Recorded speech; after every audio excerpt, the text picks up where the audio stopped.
Pour bien s'entendre, il faut bien s'écouter. Rendez-vous sur M, la petite radio du Grand Maghreb.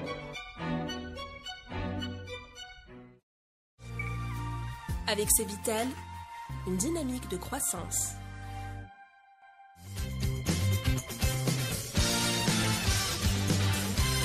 Amis auditeurs du Café des Experts Éco, bonjour pour cette première émission du Iftar, où nous sommes particulièrement bavards et tonitruants depuis tout à l'heure en attendant la prise d'antenne. Messieurs, donc bonjour, très content de vous retrouver.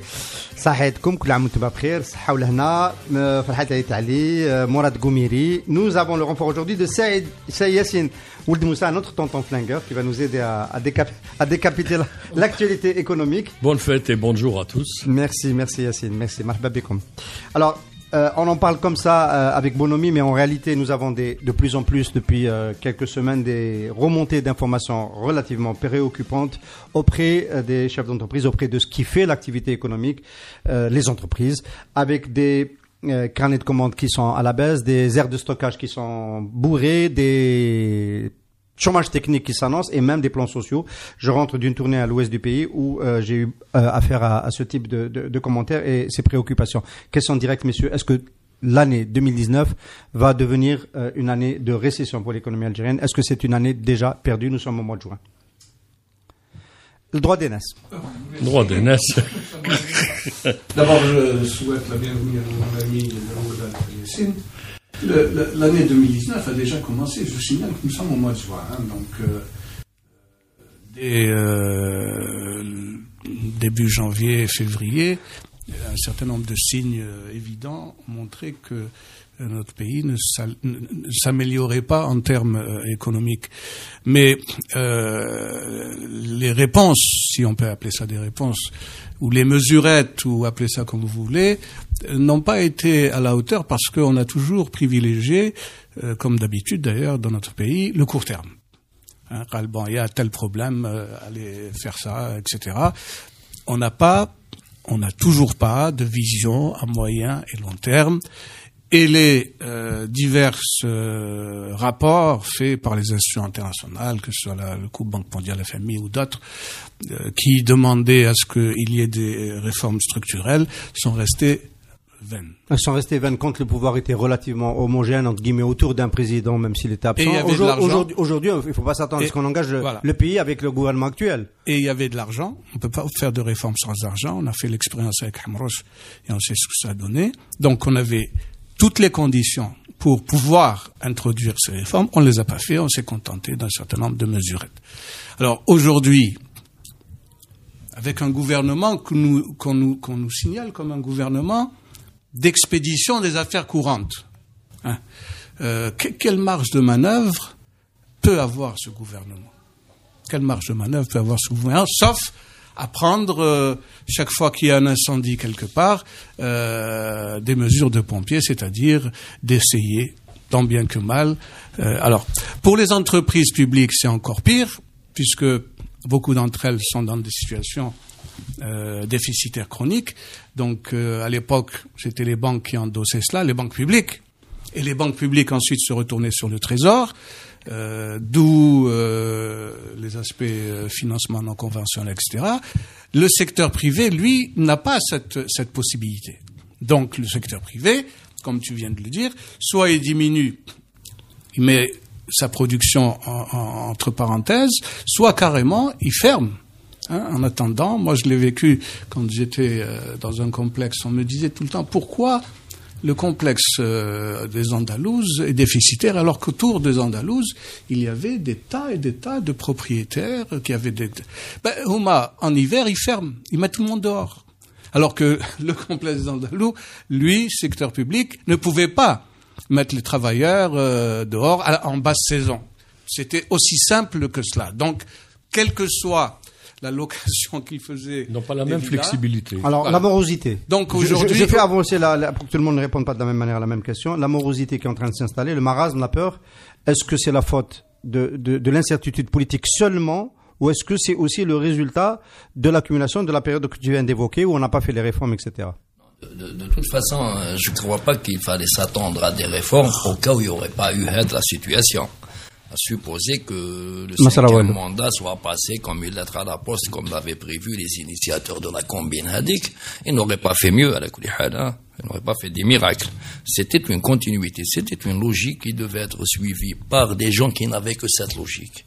Maintenant, le même gouvernement Hada Bedoui, je ne pense pas qu'il a été nommé pour les affaires courantes, malgré ce qu'ils disent, hein, parce qu'il a pris des décisions qui ne relèvent pas de la liquidation des affaires courantes, des décisions assez gravissimes qui engagent l'avenir économique du pays. Mais bon, dans le cas Hada précis, je peux dire que le marasme actuel, il est dû à des causes structurelles qui datent de longtemps. On allait vers ça, d'une manière ou d'une autre, avec ou sans le Hirak, avec ou sans les actions de justice que certains suspectent, de jeter l'opprobre sur certains, ou bien de jeter une sorte de terreur dans le milieu économique, ce qui est véritable. Il y a une terreur chez les opérateurs économiques, particulièrement les plus gros. Et tout le monde sait que c'est les plus gros qui entraînent les plus petits. Parce que l'économie internationale a été structurée pour que des monopoles de facto entraînent derrière eux des sous-traitants, des petits détaillants, des petits grossistes. Disons que la pyramide économique artificielle qui a été créée par le régime, c'est à ce bloc en haut, elle entraîne le blocage de toute la machine. Mais toujours est-il que si nous étions restés dans le même sillage avant, les indicateurs ne seraient ni plus catastrophiques ni moins catastrophiques. Enfin, plus catastrophiques quand même, parce qu'il y a le paramètre terreur. On peut pas l'isoler. Le paramètre terreur, ça donne des chefs d'entreprise qui veulent plus rien faire. Oui, ça ne terrorise pas que les bons aussi, ça terrorise aussi les mauvais. Parce que certains, ils auraient été bien inspirés de ne rien faire depuis leur naissance. Certains, s'ils n'avaient pas été terrorisés, ils étaient partis pour le mettre sur la paille aussi. Bien que je ne sois pas avec cette forme de justice. Moi, j'ajouterais uniquement le fait, au cas où on aurait été, etc., que la conjoncture sur le terrain des hydrocarbures a aussi contraint les différents gouvernements, depuis Slel jusqu'au dernier, à tenter d'introduire un certain nombre de réformes. Pas par gaieté de cœur, pas dans leur logique, mais par la force des choses. Par la force des choses, à partir du moment où vous construisez une économie sur la rente pétrolière, automatiquement, lorsque cette dernière diminue, vous êtes obligé d'aller trouver. D'ailleurs, les réformes économiques, il faut bien qu'on le dise quand même, des années 92, n'ont été possibles qu'après octobre 88, mais octobre 88 est venu parce que nous avions un baril à $7. Parce que nous avions un baril à $7. Nous étions en cessation de paiement. Donc, si vous voulez, les crises entraînent obligatoirement, qu'on le veuille ou pas, à trouver des solutions. Alors, Moussa, on s'est vu il y a 2 mois dans une émission, 6 semaines à peu près, c'était avant Ramadan, pour parler de peut-être un peu des attitudes des Algériens, les anticipations face à la certitude politique, et essayer d'évaluer un peu s'il y avait peut-être pas des anticipations, de mauvaises anticipations, comme le transfert de capitaux, comme la surépargne, diminuer la consommation, etc. À l'époque, je m'appelle dans cette émission, on était plutôt rassurant. Disons qu'on n'avait pas encore c'était pas encore la panique. Alors ma question maintenant, c'est est-ce que on s'approche pas quand même d'un seuil de panique aujourd'hui par rapport à ces paramètres? Le seuil de panique, si on devait parler de seuil de panique, c'est surtout le seuil de l'impréparation d'une année difficile qu'on appelle 2020. Et je rappelle à nos amis téléspectateurs et auditeurs que l'année 2020, c'est une année où les réserves de change atteindront normalement leur taux le plus bas. Alors, quand on est habitué pendant 5 ans, je rappelle que de juin 2014 à aujourd'hui, le financement des besoins compressibles de l'économie nationale en biens alimentaires, médicaments, pièces détachées, produits semi-finis et autres armements se fait sur la base de 2 ressources, les ventes courantes d'hydrocarbures et une ponction régulière sur les réserves de change. En 2020, le recours aux réserves de change ne sera plus possible. sauf augmentation vertigineuse, spontanée, éruptive des prix du baril. Ce qui n'est pas le cas, je rappelle aussi, comme nous sommes des spécialistes non pas de la culture de l'oubli, mais des industries de l'oubli, nous sommes des professionnels produisant de l'amnésie, ce qui permet à beaucoup de vivre sur le présent et ne pas faire les bilans du passé, et encore moins de projeter sur le futur. Je rappelle que la dernière fois que les prix du baril ont baissé, c'était en 86, et ils ont mis 16 ans pour remonter en 2001. Or, la conjoncture internationale aujourd'hui, les combats géostratégiques, géopolitiques, USA, Chine, Irak, Iran, Arabie Saoudite, Qatar, Russie, tout ça dans le désordre, bien sûr, on n'a pas le temps de l'évoquer, sont des facteurs qui n'incitent pas, qui ne militent pas, qui ne montrent pas un indicateur vers un relèvement substantiel des prix du pétrole. Or, la conjoncture aujourd'hui, c'est le fruit d'une réalité structurelle, durable, persistante, et quelque chose qui, à un moment donné, on a cru voir un espoir avec l'arrivée de Tebboune. Je le dis carrément, je cite les noms. Enfin, moi je me retrouve pas dedans, mais bon. Bon, vous retrouvez pas dedans. Moi, je me suis inscrit dans le ONADAC, ne serait-ce que pour 3 mois. Certains Algériens ont cru comprendre. Parce qu'on était quand même sous Bouteflika 4, hein. Non, faut peut-être le rappeler. Je rappelle que sous Bouteflika, le président Bouteflika avait compris que, vu sa maladie et vu la conjoncture et vu la fin de son mandat, ne voulait pas terminer son mandat, sur une relégation économique et sociale. Donc, il voulait sauver la face et probablement ne pas présenter un bilan négatif, le bilan du gouvernement Sellal, qui a eu la plus longue mandature après celle de Ouihia. Donc, rappelons les choses, redonnons les choses à César et citons les Brutus. Donc, pour ceux qui connaissent Brutus. Donc, le monsieur a été mandaté pour redonner de la dynamique, j'étais bien placé pour le savoir, donner de la dynamique à l'économie, à remettre un peu les fondamentaux. Monsieur de Moussa, vous êtes en train de nous vendre le gouvernement de Tebboune comme une opportunité ratée dans la réforme. Non, ma question, c'est une question. Est-ce que c'était une opportunité ratée pour développer des réformes? Non. En 80 jours, il est difficile de faire des réformes sérieuses et il a fait l'objet d'un assassinat politique, d'un plan machiavélique dans la forme institutionnelle la plus maléfique, la plus opaque. On n'a jamais vu des médias privés liquidés par les oligarques. On peut aller vite. D'accord. Okay. Donc on n'est pas à la chaîne 3. On n'est pas à la chaîne 3. On est dans une radio privée où on peut citer les noms. D'accord. Vous me l'avez judicieusement rappelé tout à l'heure. Donc c'était un moment où on devait faire quelques réformes, par exemple, des réformes de fond. Peut-être, à l'époque, il y avait assez d'argent pour redéployer l'appareil économique, pour créer de l'emploi, aller vers les PME. Je rappelle aux amnésiques que notre pays, à un moment donné, avait un ministère de la PME qui aurait pu densifier le tissu industriel, redonner des gisements fiscaux nombreux qui nous auraient évité la planche à billets, le financement non conventionnel, qui est vraiment une farce d'un comique dramatique, si on peut parler de comique dramatique. Pour revenir à 2019, parce que tout ça c'est 2016. Pour revenir à 2019, et la conjoncture dans laquelle nous sommes aujourd'hui. La question c'est dans l'accélération de la dégradation, parce que je ne sais pas si vous êtes d'accord, messieurs, pour parler de dégradation. En tous les cas, au niveau psychique, on le ressent autour de nous par rapport à la création de richesse, à l'activité. L'accélération dans la dégradation, vous l'attribuez plus à l'incertitude politique, plus aux arrestations qui font peur, plus au fait que le pétrole ne reviendra jamais à son niveau d'avant. À quoi vous l'attribuez? Un peu de discernement. Il y avait une dégradation qui était hyper structurelle, mécanique. On en a largement parlé, on arrête d'en parler.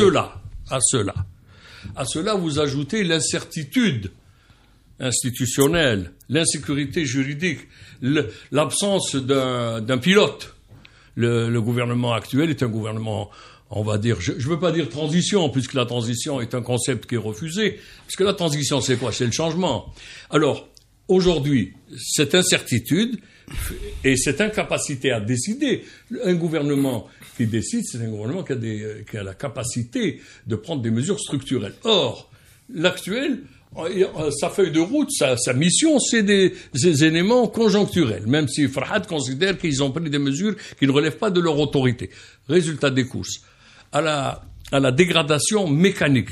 On ajoute à une dégradation de l'atmosphère sur le plan de ce qu'on appelle communément, je l'aime pas beaucoup ce mot, c'est le climat des affaires. Mais moi, je coupe toujours ce mot entre le climat et les affaires. Parce que les affaires gênent le climat. Oui. Pour ceux qui le... La DGE a ouvert la direction des grandes entreprises des impôts, a ouvert une annexe à Al-Harraj. Ça, c'est une boutade de notre ami. Oui, mais de notre ami Farhat Haïdali, parce que c'est là-bas qu'on va aller récupérer les G50 des grandes entreprises. Donc, ma question, messieurs. Ma question. Tout à l'heure, قبل ما نبداو l'émission, qu'on a Mourad, قال لي ودي في الحراش il y a du beau monde. قلت ça va devenir un guichet unique. يعني pratiquement, il va falloir se... Il y a Takout qui a rejoint depuis 24 heures. Là, bientôt, on va avoir, à ce rythme-là, on va avoir le fisc, la douane, les banques ou gars, n'importe quel dossier d'investissement, il faudra peut-être le passer dans le Harrach, le greffe. Voilà, exactement, il sera transféré. Mais, alors, on en parle en souriant. Mais c'est dramatique. Vous êtes d'accord pour dire que c'est dramatique, quand même? Pour revenir à l'épisode, j'y ai assisté, physiquement, et quelque part, j'y ai cru. Parce que j'ai estimé à l'époque qu'on allait faire du bout de fléra son bout de flérisme. Que le bonhomme était arrivé à une impasse parce qu'au 30 juin 2017, il n'y avait plus de sous. Donc il est arrivé à une impasse, il savait qu'elle allait devenir une impasse existentielle pour pratiquement tout son cheminement politique. Quelqu'un lui a suggéré, ou là lui-même, il a dû penser qu'il fallait redresser la barre à la dernière minute. Donc pendant les 3 mois, donc il s'est passé des choses très intéressantes. Disons que c'était jusqu'au 16 août. J'ai commencé à participer à partir du 6 juin. On peut préciser à nos auditeurs, c'était essentiellement la filière assemblage. Qu'ils ont tous découvert que c'était une arnaque. Bon, à l'époque, Tebboune était arrivé à la même conclusion, et manifestement une bonne partie du régime. Donc, on allait redresser la barre d'une manière ou d'une autre. Ils se sont débrouillés de toute façon. Comment ils se sont débrouillés pour les vincer? Monsieur Yahya est revenu justement pour revenir à la case départ, à l'injonction de qui, ou selon quelle planification. Ceci dit, aujourd'hui, j'ai comme la mauvaise impression qu'on est en train de faire l'inverse. On est en train de faire des bouts de flérisme sans bout de fléra. On est en train de continuer pratiquement une sorte de fuite en avant. Et là, la situation politique, elle est extrêmement dangereuse. Dans une incertitude politique, où pratiquement tous les points de vue sont antagonistes et antinomiques, et personne ne propose rien qui puisse être une passerelle vers l'adversaire supposé ou là vers le partenaire obligé, parce que nous sommes dans une galère, on est tous algériens. Si nous sommes des partenaires, il faut bien discuter. Si nous sommes des adversaires, il faut bien discuter. Il faudrait que les deux parties, les diverses parties, parce que le Hirak, il est traversé par une multitude de courants. Le régime aussi, contrairement à ce qu'on peut croire, il n'est pas monolithique. Pour le moment, on a surtout vu Salah. Non, mais justement, et beaucoup. Connaissant le système algérien, la façade n'a jamais été réellement. Voilà, c'est l'arrière-boutique. On a affaire à une façade qui cache l'arrière-plan. Évidemment, on fait surtout physiquement. Mais là, il était beaucoup plus bruyant. Ceci dit, à l'arrière-boutique, quand elle a décidé d'enlever le boutiquier, c'était pas vraiment un grand problème. Le problème n'est pas il faut que le monde entier, parce que nous avons des partenaires étrangers, sache qu'on n'en navigue pas à vue dans une incertitude politique absolue, et on va terminer l'année sans savoir où on va. Après, ça se répercute sur l'économie. Ça se répercute à l'international. En matière de relations, parce que mine de rien, il suffit pas de signer des accords. Les lignes de crédit, les crédocs, pour les frais de confirmation, les frais ils changent. Les banques, avec une ligne de confirmation. Le risque Algérie monte. Je ne peux pas. Voilà. Et ça se répercute. Même sur les réserves de change. C'est la même chose. L'activité économique, de toute façon, dans tous les pays du monde, période révolutionnaire, insurrectionnelle, en général, ça ralentit. Il y a l'incertitude. Mais là, c'est encore pire. Parce que là, mine de rien, le politique a pris le dessus sur l'économique. Ce n'est même pas le politique avec une planification. Le politique a entravé l'économie. Alors, le politique a entravé l'économie. J'ai posé une question qui va t'embarrasser, Mourad Goumiri. Qui va t'embarrasser. Alors, est-ce que, quand même, dans une conjoncture qui m'a dit, donc, révolutionnaire, insurrectionnelle, qui m'a dit, qui m'a dit Farhat, est-ce que mettez-les tous en prison, d'Ahmed Gaïd Salah, le fait d'avoir mis autant de chefs d'entreprise en prison, est-ce que ce n'est pas en train de décapiter le capitalisme algérien? Bon ou mauvais, c'est pas le débat, durablement. Est-ce que c'est pas un modèle de capitalisme qui va plus relever la tête? Celui, en 2 mots, de chefs d'entreprise qui réussissent, qui affichent leur réussite, évidemment, qui peuvent bénéficier de passe-droit, etc., mais c'est pas ça le débat aujourd'hui, et qui, dans l'avenir, personne ne va vouloir être une tête qui dépasse, parce que quand on voit le sort de toutes les têtes qui ont dépassé, est-ce que c'est pas un des mécanismes de création de richesse qu'on est en train de casser durablement? Bon, c'est pas tu es abusif avec le mot capitalisme, hein, dans ce contexte. Hein. On a des chefs d'entreprise qui ont créé de la richesse. On a parlé de Amour Ben Amour, la rumeur a circulé, il était à l'étranger, qui voulait pas revenir. Il semblerait que ce soit pas le cas, qu'il va rentrer. Il y a beaucoup d'actifs également. Moi, j'ai visité l'usine du complexe. C'est une activité industrielle, tout comme Vital, tout comme plein d'autres entreprises. Ça doit fonctionner. Ça fait partie de la création de richesse en Algérie. Oui, j'avais il y a longtemps, comme par hasard, poser le problème de est-ce qu'on peut faire du mal avec du bien et inversement. C'est-à-dire que quelqu'un qui vole plusieurs milliards et qui construit une usine et qui fait travailler, qui distribue des salaires, est-ce que pour autant il est blanchi? Bon, je sais qu'on sort de l'économie, et qu'on va vers la morale de Kant. Mais la question se pose. Hein. Moi, je me rappelle, lorsque j'étais au Premier ministère avec Abdelhamid La Science, on a ouvert le compte devises. C'est une révolution. Qu'est-ce que me disait l'inspecteur du ministère de la Justice? Mais on va laisser les gens ramener l'argent, sans leur dire comment ça se fait que du jour au lendemain, les gens vont pouvoir ouvrir un compte devise, c'est-à-dire vont ramener des devises de l'Algérie qui étaient cachées quelque part, et ces gens-là, on va pas leur poser la question d'où te vient cet argent. D'où te vient cet argent? Je dis, si vous faites ça, il vaut mieux ne pas ouvrir les comptes devises.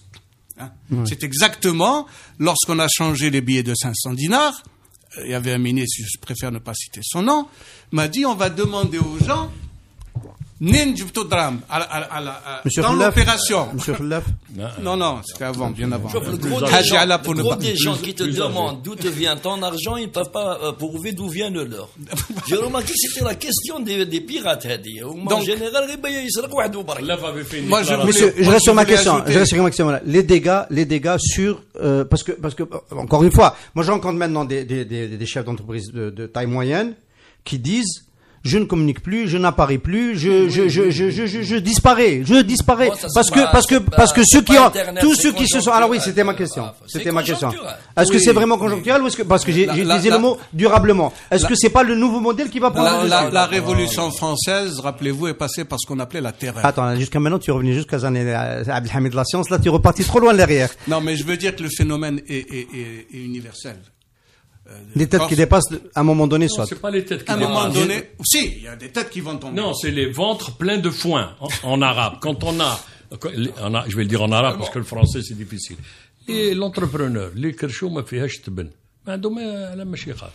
Maintenant, tous les entrepreneurs. C'est pas si vrai que ça. C'est pas si vrai que ça. On peut tomber dans un chausse-trap parce qu'on gêne des intérêts. Il y a une différence entre entrepreneurs, créateurs de valeur, de richesse et d'emploi et de moralité fiscale et citoyenne. Et tu as l'entrepreneur qui vient du mot trop-preneur. Et qui est souvent à la marge de la fiscalité, etc., etc. Tous ceux qui ont utilisé une économie à la lisière de l'informel, de la corruption, etc., il est normal qu'ils aient peur dans une période où on demande des comptes, où on fait la première fois, même si c'est des raisons politiques qui sont discutables, c'est la première fois qu'on fait preuve de redevabilité.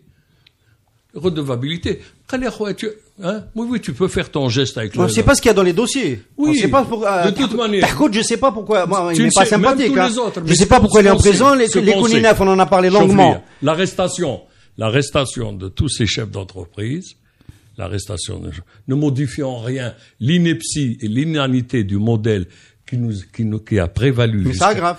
Ça s'aggrave parce qu'il y a des conséquences sociales si les entreprises ferment. Il y a des solutions à Nakoulehal, si tu veux, on peut en parler. Nationalisation. Nationalisation. Les solutions, je le suis. Oui, nationalisation, étatisation provisoire, comment on appelle ça avec tonique emballage. Non, l'autre forme de liquidateur, un administrateur. Non, je suis en train de prendre. On a nationalisé le passif.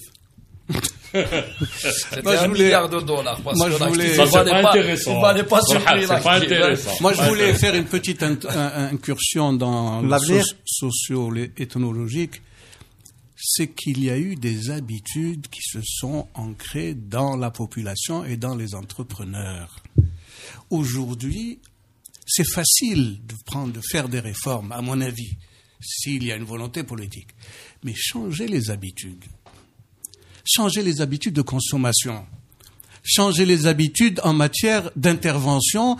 Tout le monde savait très bien que pour avoir ceci ou cela, il faut avoir l'accès aux facteurs. Des relations. Donc aujourd'hui, il est facile de dire à partir d'aujourd'hui c'est comme ça. Mais les gens, dans leur tête, dans leur comportement, dans leur consommation, ils continuent à vivre. Alors vous d'un côté vous essayez à vivre comment? Précise. À vivre sur l'ancien système. C'est-à-dire comme des assistés, c'est ça que tu veux dire? Et comment? Non, parce qu'il faut être précis. Oui, mais on a distribué des salaires sans contrepartie, tout le monde le sait. Qui se sont traduits par l'achat de véhicules Kyo, et je sais pas quoi, etc. Et on finançait des importations. Donc, ces contreparties, ces habitudes, tant au niveau de l'entreprise qu'au niveau du consommateur, etc., elles vont être très, très difficiles à changer. Vous pensez pas quand même je défie tout gouvernement nouveau de la 2e, 3e, 10e République de passer avec un programme économique en disant voilà ce que je vais faire. D'ailleurs, vous avez remarqué qu'aucun des prétendants au pouvoir n'a présenté de programme économique. C'est pas le moment. C'est pas le moment. C'est pas le moment. Je vous pose la question.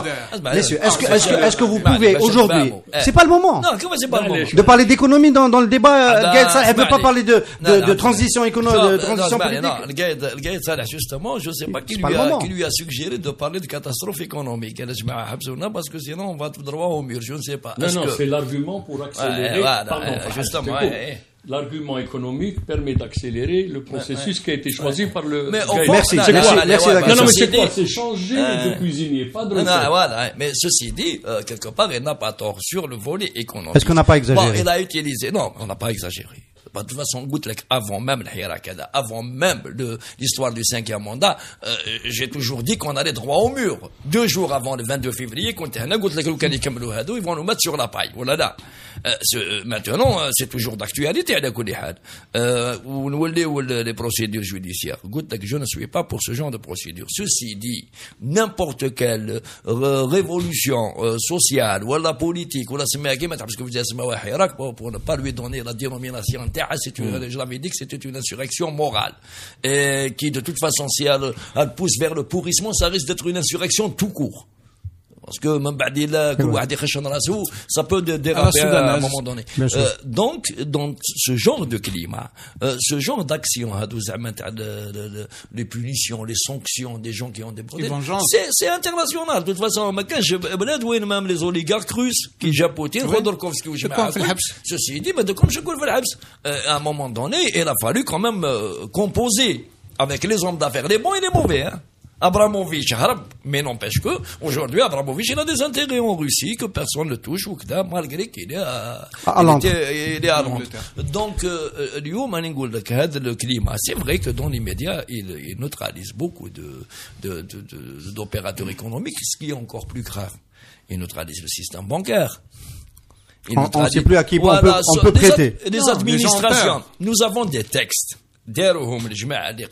qui font passer sous les fourches codines de l'administration n'importe quelle intention d'investissement. Donc, ils ont essayé par tous les moyens de ramener à leur propre autorité l'acte d'investir. Mais aujourd'hui, le fait qu'ils aient disparu, ils sont terrorisés. شكون عنده الكوراج اليوم يسيني le moindre petit document ne serait-ce que pour برويطه بركي باش تحركها اللي تهضر معاه يقول لك يا اخي انا عندي procureur et ça c'est dans tous les pays du monde quand il y a ce genre de campagne c'est mal barré.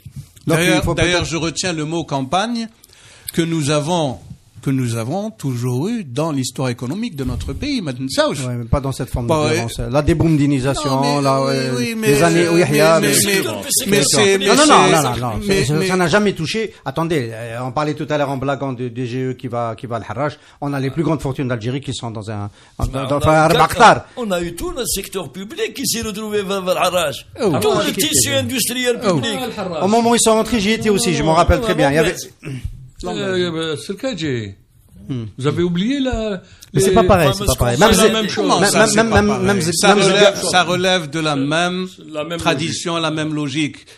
Automatiquement, qu'est-ce que vont faire les gens? Parce que finalement, c'est à l'exemple du chef. Quand on dit les sous-chefs, etc., ne veulent pas. Maintenant, le maire, le dernier maillon, alors qu'il a un rôle fondamental dans la gestion citadine. Dieu tous les jours. La bonne nouvelle, Mourad, je sais pas si tu es au courant, mais il y a des maires qui disent Manchouf m'a signé, mais ils l'ont dit pour ne pas signer pour les présidentielles. Ils refusaient de s'engager dans les présidentielles du 4 juillet. Oui. Donc tous les maires n'ont pas les doigts sur la Mais la différence c'est ça l'avantage entre refuser les présidentielles et refuser de ramasser. Nous, il nous a fait du bien. Refuser de ramasser les ordures ménagères et refuser d'aller aux élections présidentielles, à mon avis, il y a une très grande différence. La cité doit être gérée. Question des étudiants. Question théorique, oui. C'est une atteinte à la vie publique. C'est refuser de transporter les étudiants. Chauve le privé. Quand tu confies des tâches comme ça. Refuser la signature. Contre les élections. Jawad, il est pour une raison ou pour une autre. En tant que maire, tes opinions politiques n'intéressent que toi. On est d'accord. Refuser de légaliser un document ça ne s'appelle pas de la résistance politique, ça s'appelle pratiquement un coup d'État. Une insurrection, contre l'ordre établi, contre l'ordre social. C'est vrai que ça peut se discuter. Je voulais juste dire un mot. La gestion morale de la crise, elle est faite, pour ma part, elle cache la volonté de ne pas traiter les questions institutionnelles. Le combat entre les deux clans qui me paraissent, les uns veulent tout de suite changer de cuisinier, les autres ne veulent pas changer de cuisinier, ils veulent changer de recette. Cette recette, se brouer, ils disent on en a marre. Il a été nocif, il a été toxique pendant des années, on veut changer de recette. Le problème, changer de recette, ça prend du temps, constitution, etc., etc., etc. Changer directement, rapidement de cuisinier, pour des raisons économiques, d'urgence économique. Tu sais très bien, selon un certain Premier ministre de l'autre côté, disait tout ce qui est urgent n'est pas important. Qu'est-ce qui est important prend du temps. Donc, entre ces deux-là, on est en train de perdre du temps. Les questions de fond de notre économie, pour l'instant, ne sont pas prises en charge. Nos partenaires étrangers sont dans l'expectative. D'autant que nos moyens d'investissement, ce qui est triste, c'est que nous avons besoin d'investir des PME pour l'intégration, le noircissement de la matrice, etc. Or, pour investir, il faut des équipements, et les équipements, c'est en devises, et les devises, on n'en a pas. Donc, maintenant, le piège se referme parfaitement sur nous. On l'a bien connu entre 98 et 94, je voulais avancer. Je souhaite du plaisir, peut-être je vais faire une au prochain gouvernement. Au prochain gouvernement d'établir la loi de finances pour 2020. C'est ce que je voulais. Merci Mourad de m'avoir offert la transition. Ces arbitrages, on pensait que c'est un autre gouvernement que celui de Bedoui qui serait amené à le faire, et surtout un autre ministre des Finances que M. Mohamed Loukal, qui traîne une grosse casserole puisqu'il a été appelé. Une batterie de cuisine. Il est gentil. Il est méchant. Il a été, voilà, donc ministre des Finances, il doit faire des arbitrages, etc. Donc on est déjà devant la problématique. On pensait à une loi de finances qui introduise de la rationalité, de la discipline budgétaire pour 2020, et avec ce que nous avons évoqué depuis tout à l'heure, une sorte de trou d'air dans l'activité, on sera peut-être déjà obligé de maintenir un niveau de dépenses budgétaires pour soutenir l'activité qui va encore aggraver les déficits que nous connaissons. Pour avoir travaillé pendant une quinzaine d'années sur les lois de finances, le deadline, c'était le mois de juin. C'est ce qu'on appelait les arbitrages au niveau du gouvernement. Ensuite, les commissions des parlements, donc les deux chambres, se réunissaient pour commencer à déblayer les aspects politiques, pour arriver au mois de septembre à peu près des 3 scénarios, haut, bas, moyen, etc. Et ensuite passer à l'Assemblée nationale, décider du budget et faire signer avant le 31 décembre le président de la République. Je souhaite du plaisir à ceux qui vont faire ça. Parce que, au niveau technique, la direction générale du budget, celle des impôts, etc., même les autres, avec les gens de Sonatrach pour avoir quelques idées sur les ressources escomptées en matière d'hydrocarbures, etc. Ça, c'est les aspects techniques. Mais une fois qu'on va passer au niveau des assemblées, qui sont ce qu'elles sont. Alors, on va me dire, ah, mais il aurait fallu les dissoudre. Mais si on les dissout, qui est-ce qui va faire passer la loi? On va passer par ordonnance. C'est le président par intérim prolongé, un président prolongé qui va signer des ordonnances. Bon.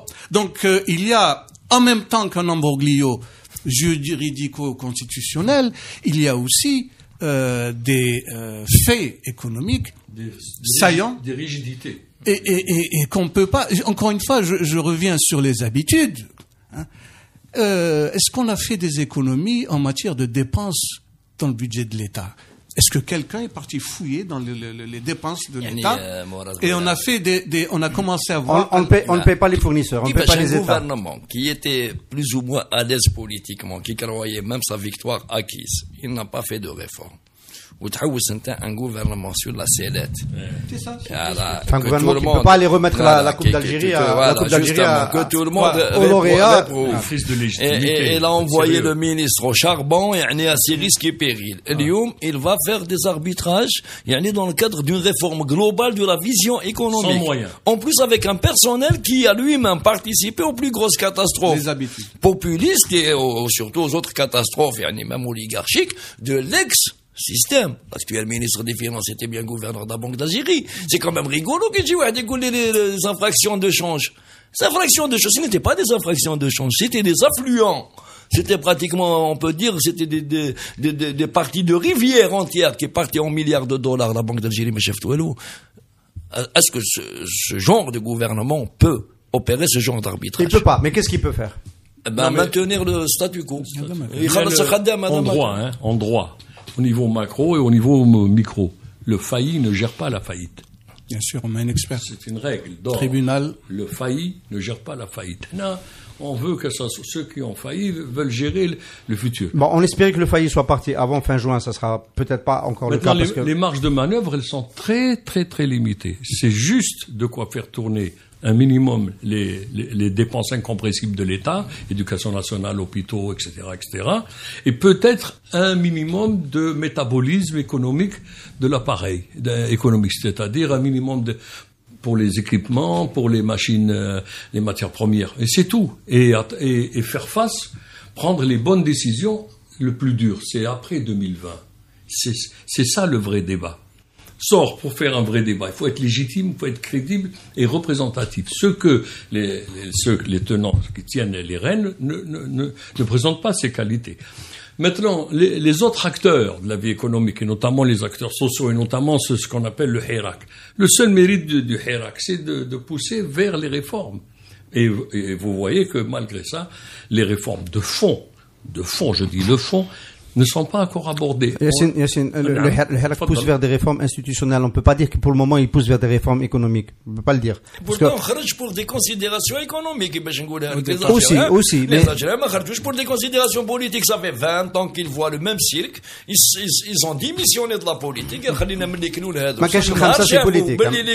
ما كاش الخمسة c'est politique. ما كاش الخمسة. Tu peux lui répondre. الخمسة c'est politique, c'est pas économique. C'est pas politique. Tu peux lui répondre, les Algériens ont quitté le champ politique. Car ils se sont longtemps les vapeurs de l'assistanat. Ils ont été complètement... Le deal.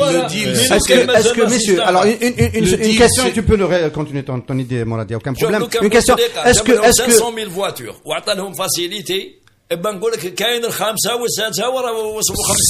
possible. C'est possible. C'est la faillite économique qui a accéléré Elle a contribué, c'est évident. On peut pas le nier. Elle a contribué. Juste une question. Est-ce que dans ce tableau un peu noir qu'on a dressé depuis le début de cette émission, il peut pas y avoir de bonnes nouvelles budgétaires? Exemple, budgétaire et dans la balance des paiements, la peur du transfert illicite, la peur de la surfacturation depuis le mois de février. Est-ce qu'on peut pas avoir à la fin de l'année, finalement, un solde de la balance commerciale, ne tenant pas compte de la baisse du prix du baril, mais une baisse des importations, parce que on aura dégonflé un petit peu cette baudruche. Pas du tout. Est-ce qu'on peut pas l'espérer? On a essayé. Il y a eu des mesures, ou des mesurettes. Qu'est-ce que vous voulez? Où vous voulez? Moi, je demande. Voilà. Oui, on va faire. Je cherche une bonne nouvelle. Oui. Ah, tu cherches une bonne nouvelle. Il faut aller chez la Gazana du coin. La diseur de bonne La bonne nouvelle serait d'avoir la certitude que les problèmes sont bien pris en charge et non pas traités à la marge. D'abord, ils sont posés. Il faut d'abord poser les problèmes. Les problèmes ne sont pas posés. Comment tu vas avoir des solutions? Non, je parle pas de solution. Je parle d'un solde du côté des dépenses, des transferts de devises, qui s'avérait 10, 15, 20% plus faible que prévu. Tu veux une bonne nouvelle? Tu veux une bonne nouvelle? Parce qu'on aura cessé de faire de la surfacturation. La production céréalière semble être bonne, autour de 40 à 50 millions de quintaux. On a besoin de 18 millions de tonnes. Il veut absolument une bonne nouvelle. Je vais te dire une chose, le square. Il est alimenté en grosse partie par la surfacturation. L'euro là 22,15. ما طلعش بزاف. Ce qui veut dire l'offre elle est toujours là. Et la demande ne s'est pas maîtrisée. فهمني ما ويجي l'euro هذا. Et du moment que l'offre arrive à remplir la demande en pleine période de vacances, sans que les taux ne soient très très hauts. C'est les derniers qui ont surfacturé, qui ont récupéré leur devise de la surfacturation au premier trimestre avant le Hirak. Je te donne une réponse. Ça fait un premier trimestre, il arrive à prendre en charge le trimestre lui-même et le trimestre d'après. À la base, non, je propose une réponse. La source, c'est pas tarif. La source, c'est pas tarif. C'est ça la réponse de la source. Elle est structurelle, la source. Tu crois que c'est quelques délinquants ils ont décidé un jour d'attaquer, faire sauter la banque. Organisée. C'est toute une structure. Messieurs les experts, vous êtes en train de soutenir la position d'un de mes amis, le président de Caire, Slim Atmani, qui depuis des années dit, pour mettre fin à tout ça, il faut il a raison. établir la convertibilité du dinar, le dinar primaire. La vraie valeur du dinar. C'est l'une des solutions. Oui, tout à fait. Pourquoi, si tu savais que les 1000 dinars qui sont dans ta poche tu peux les changer à n'importe quel moment et être une créance sur le monde entier, tu les respecterais et tu les vendrais, et tu n'achèterais pas à 220 ou 230 1 euro.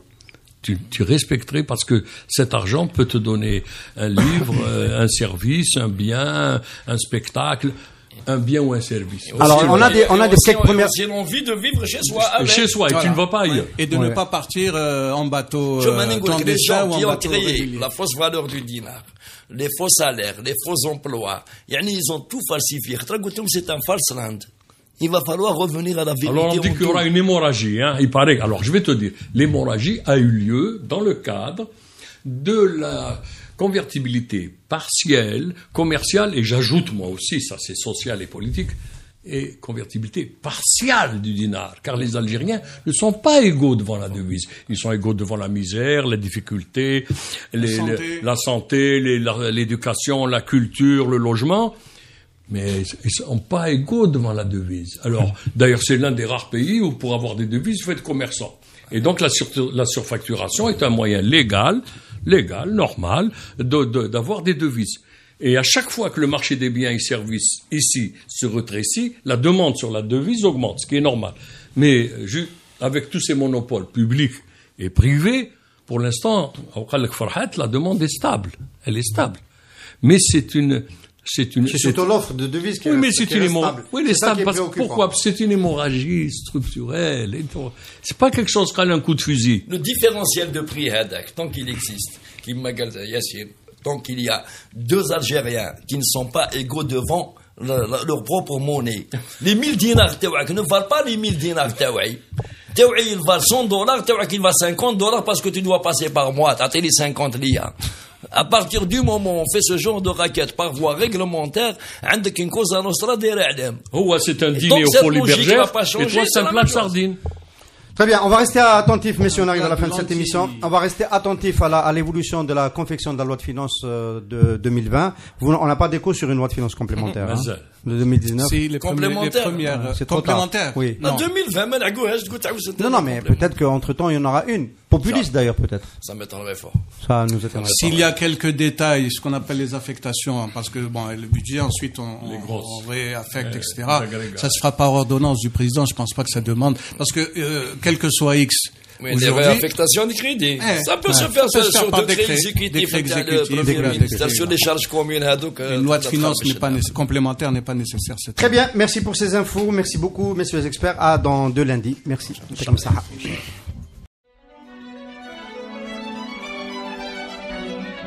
Pour bien s'entendre, il faut bien s'écouter. Rendez-vous sur M, la petite radio du Grand Maghreb.